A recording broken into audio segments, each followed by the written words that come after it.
आज जो मैं आपको सुना रहा हूं कहानी, शायद सुनने के बाद आपकी आंखों में आ जाएगा पानी। ये कहानी लगन, समर्पण, निष्ठा और साथ की है। ये कहानी जितनी मेरी है उतनी ही आपकी है। इस कहानी का जो मुख्य किरदार है वो हमारे आपके जीवन का आधार है। वो आपके लिए ज्यादा, अपने लिए कम बनी है। हाँ जी, बिल्कुल सही समझ रहे हैं आप। वो हमारे आपकी पत्नी है। वो हमारी आपकी पत्नी है।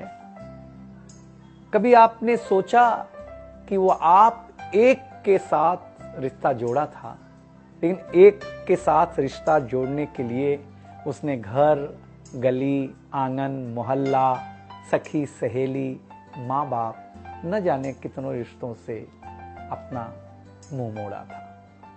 याद करिए, जब आपके साथ ब्याही थी और आपके घर आई थी तो बहू, भाभी, दुल्हन, न जाने कितने नामों के साथ बुलाई जाती थी। ये सुनकर के वो मन ही मन मुस्कुराए जाती थी। घर के सारे लोग उसी के भरोसे रहते थे।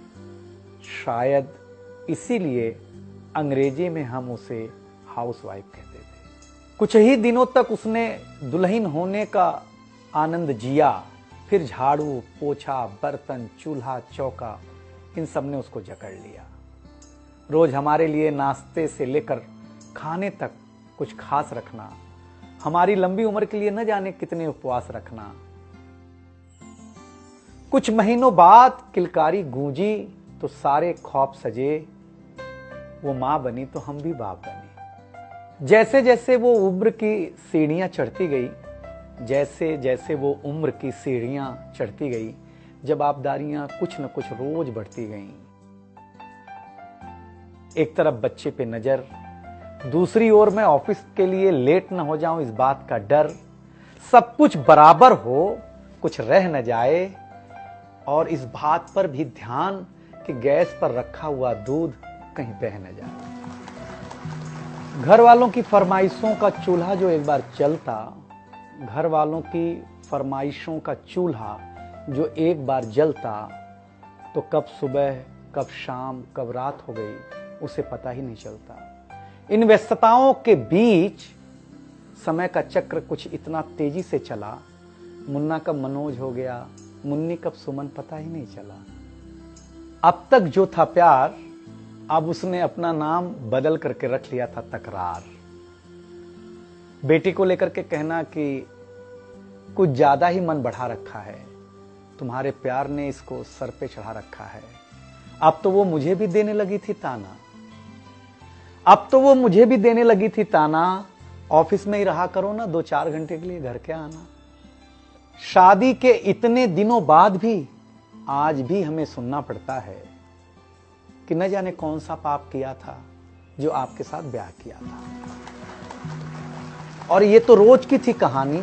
कितना जोर से कहना कि घर के सारे सदस्य सुन लें कि एक दिन बीमार होती हूं ना, तो एक दिन बीमार होने पर किसी को कोई देता नहीं है 1 गिलास पानी, लेकिन जैसे ही उसे आपके तबीयत खराब होने का होता आभास, आकर के बैठ जाती थी आपके पास। याद तो होगा ना, वो मीठी बातों के साथ माथे पर विक्स लगाना और साथ में कान में यह भी कहना कि कल सुबह अगर अच्छा ना लगे तो फिर ऑफिस मत जाना। लेकिन एक दिन समय ऐसे मोड़ पर ले आता है जहां बदल जाता है जिंदगी का ताना बाना। थाली में रोटी रखते हुए उसका ये कहना कि बेटी जवान हो गई है, क्या अब लड़का भी मुझे ही ढूंढने होगा जाना।